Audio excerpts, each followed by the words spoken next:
Hello and welcome to another 2-in-1 episode. This is Here we Mission go. 13 and 14. Mission 13 can be played with any character, any one of the free characters. I'm going to show the V playthrough mostly because I feel like even though if you want to speedrun this, Nero is faster for this mission. Nero is by far the fastest character for this mission. But I personally feel like V is safer. So even though V takes about 9 minutes or so to clear this mission, this is obviously sped up really crazily because this is not a hard mission for V. In fact, the hardest room I would say is this first one. This first room I would say is the hardest for V because this has brutes and it has the silly little, what is it called? They're not proto-angelo, but they're the things that accompany the proto usually. I forget what they're called, but the brute makes it actually the hardest room, especially on Dante Must Die. That room on Dante Must Die is really hard because of the brute, because it just gets very fast to V, and these lizards are also kind of sort of annoying. But on Hell and Hell, this is actually a pretty easy mission. It's actually okay, I would say. Now the reason why Nero is faster is because Nero can one-shot these little spawners. He can one-shot them with the Buster Arm. The spawners have no resistance. So as long as he one-shots the spawners and then just continuously runs around keeping the enemies off screen and takes out the brainy goo that gets exposed with his gun, which he can one-shot with a fully charged gun. That's the reason why Nero is faster for this mission. But V for me is still safer, especially on Hell and Hell difficulty, because again one whatchamacallit attack from these guys and Nero is dead, especially on Hell and Hell. It doesn't matter quite so much on Dante Must Die. But the reason why I personally prefer V is also because this mission only has one required boss, that beginning little floaty thing, which again Nero can one-shot with the Buster Arm. So with 8 Buster Arms, Nero one-shots this whole mission, every single thing of the whole mission. The problem is a style point. You get hit, you're dead, and V just I mean, look at those 7,000. That's the reason why I prefer V. He just doesn't struggle with style points. Like, he gets through this mission like it's nobody's business. Nero is faster, but V is just more stylish and easier to use. That's the reason why I chose him. And this is V's last mission. Technically speaking, also his hardest, or at the very least in my personal opinion, it is his hardest mission. Now, why do I say that? Because there's a couple, because of this section coming up ahead with the free bosses. Now, I've seen the consensus is usually what I found to be the easiest. You go into the middle room, which has the Artemis boss. The rooms are the ones that have the bosses. So if you go into the middle room, you will always go to the Artemis boss. And I usually prefer to beat this boss first with Griffin. Now, I don't like Shadow for this boss because Shadow gets one-shot pretty easily. And I will admit that this boss is a bit annoying because in the beginning you don't have that much space to move around. They're very limited, so you can get sniped pretty easily in the beginning on Hell and Hell. That has been my biggest problem with this boss. And on Dante Must Die, it's not different. You will see, because I actually do have the playthrough of Dante Must Die in normal speed. But I do consider the Hell and Hell one to be easier. I don't know. It's amazing how much 25 damage reduction and a DT, which reduces your damage even more, can make these fights a lot harder on Dante Must Die. So I do consider this to be V's hardest mission to no damage because of how incredibly annoying they are. And now I'm gonna go for the Goliath fight, which is always on this right side over here, and the Cavalier is always on the left. So for the Goliath fight, what I've noticed with these fights is that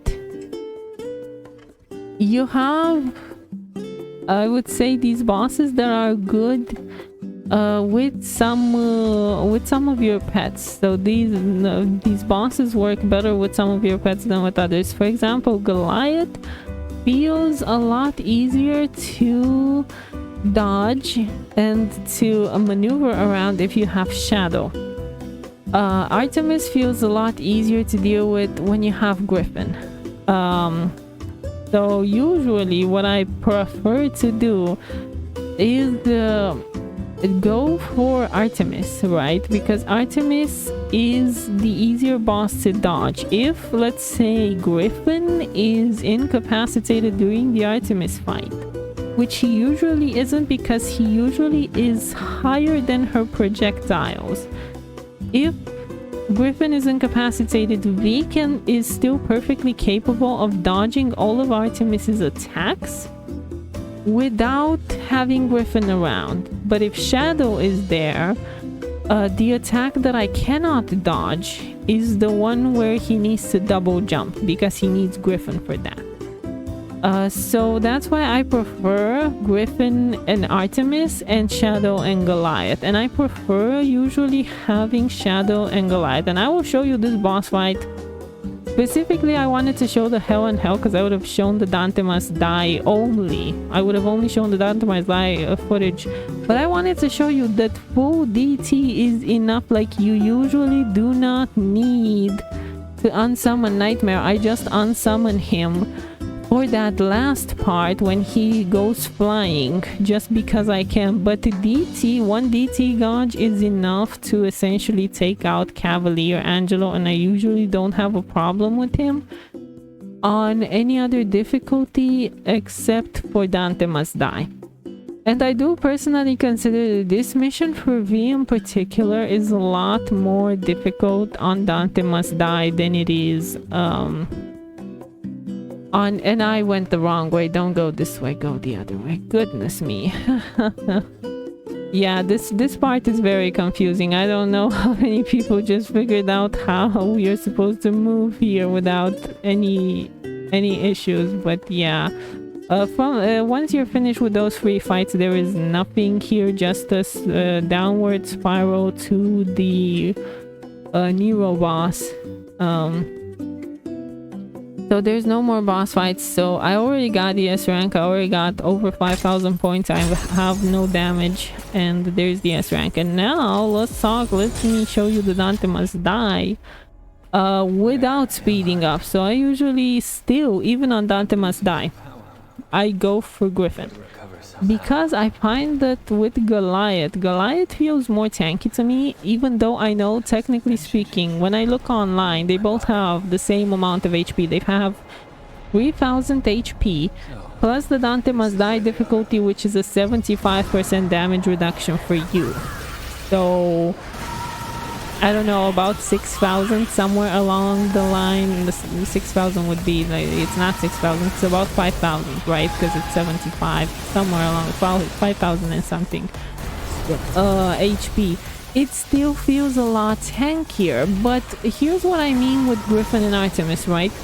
Look at Griffin, he barely gets hit, right? Because he's so above all of her attacks that especially on Hell and Hell, he is by far the best one to take for this. And this is the attack that I cannot dodge with Shadow.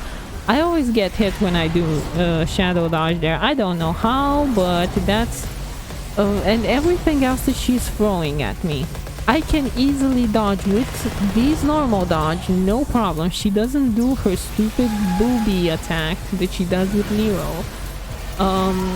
She just has a lot of attacks that V can dodge. The only dangerous thing about this fight, I would say, is in the beginning. In the beginning, when you don't have a lot of space to move around, that's when you might get hit, and that's where I usually get hit. And I find that bringing Shadow here does nothing for me because he is so low that he gets hit by every single one of her attacks. So on Hell and Hell in particular, he just dies instantly. So I never bring Shadow to an Artemis fight because he's gonna die like super fast. And Griffin is perfectly capable of taking care of her. So yeah, there really is nothing that this boss can do to Griffin, especially not on Dante Must Die. On Dante Must Die, when I can help him recover his HP, he's not gonna die, he's not gonna get one shot like usually, even on Hell and Hell, because remember, like, she's going to Devil Trigger now, so she's gonna become even more tankier because this is Dante Must Die. So I'm doing even less damage despite the fact that I'm already doing 25% less damage. Like, she Devil Triggered pretty late there, I have to admit. Like, this was a good run of Artemis on Dante Must Die, because otherwise, like, look at that, I'm doing no damage at this point. Of course I'm not. The defense is ridiculous, but I'm still gonna kill her. She's still gonna die. Like, Griffin feels to me the best one for this fight.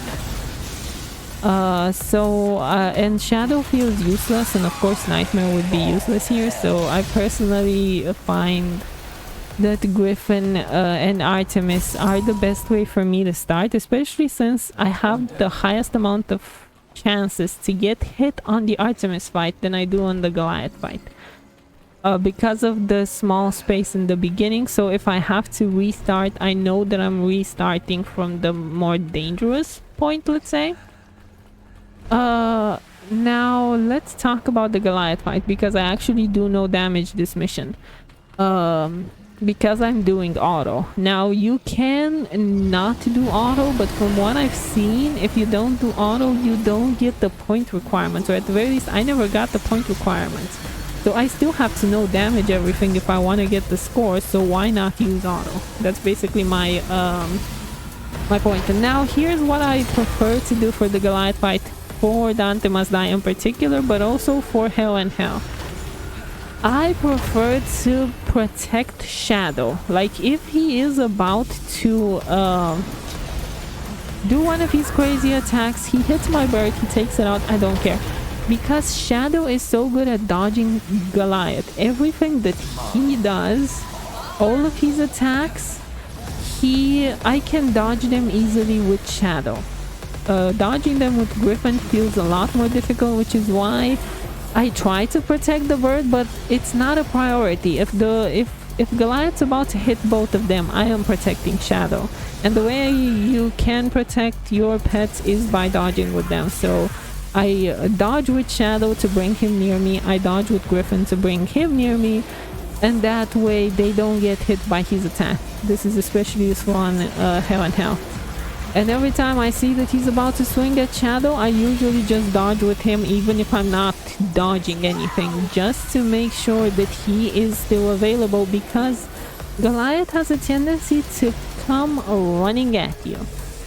Right, so I'm trying my best, like right there, I'm trying my best to make sure, there, that's it. So this charge attack, he starts doing it a lot during the second half, and it's actually a lot more aggressive, I would say, on Dante Must Die. And there I was being stupid because I tried to protect Griffin, and look at that, like, he has these swooping attacks where he will just run at V and I can just shadow dodge them like nobody's business. But if I have Griffin, if I have just Griffin available, I've gotten hit so many times and I need to no damage this, which is the reason why I prefer to protect Shadow, especially on Dante Must Die. You might think that Hell and Hell is more difficult, but actually for Hell and Hell I'm fine with either Shadow or Griffin. Why? Because damage reduction is just not there, like not as bad, I would say. So they managed to take him out a lot faster on Hell and Hell, to the point where I don't feel the need to be as defensive of Shadow,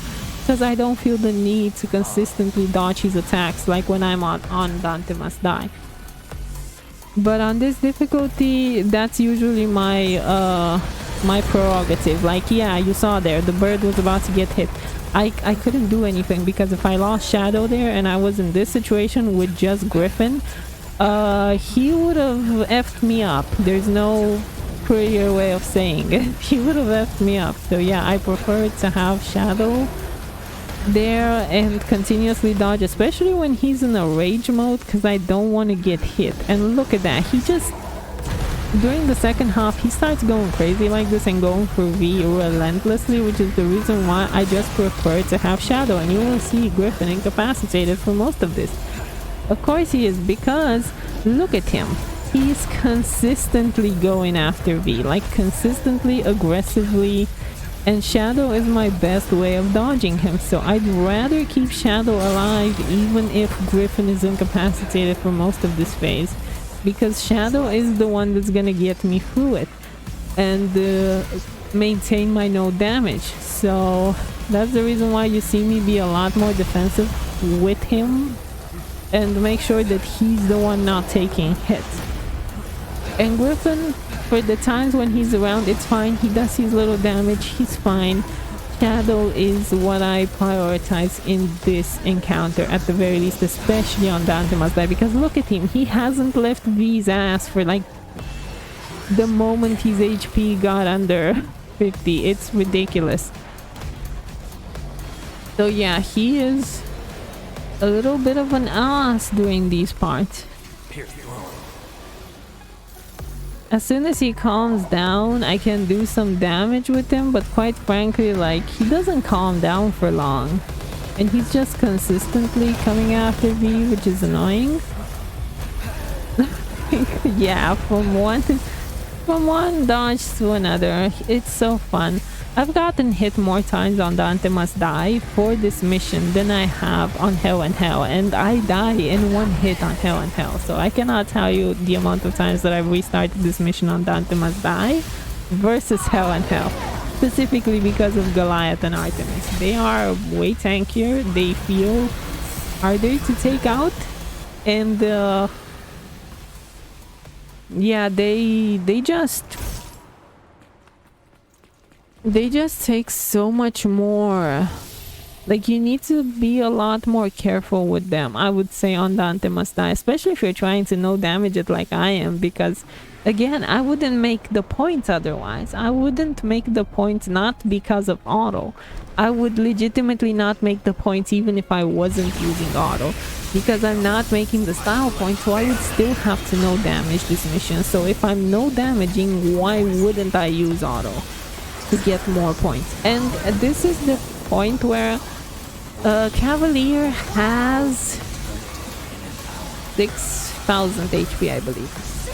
On Dante Must Die, obviously that's like 10,000 something. It's a lot. It's a lot.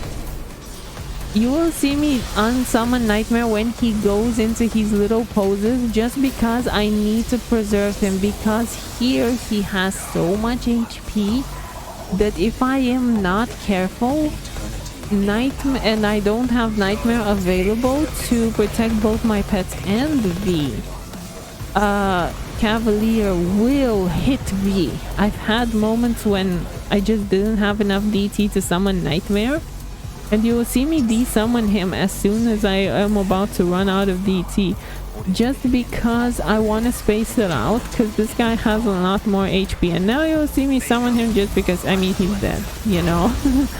Like, why not finish it? But yeah, I found that the easiest way to take out Cavalier is essentially when he, to go in a bit of a loop-de-loop cycle of sorts, when he like moves around to try and do his little summoning thing to desummon Nightmare, and then bring him back out when I have enough DT, and make sure that I have enough DT, especially for the final stage with him, so that I can keep Nightmare out for the final run. But yeah, that was usually my strategy for these two missions. They're not that hard, but I do feel like this is V's hardest mission, especially on Dante Must Die.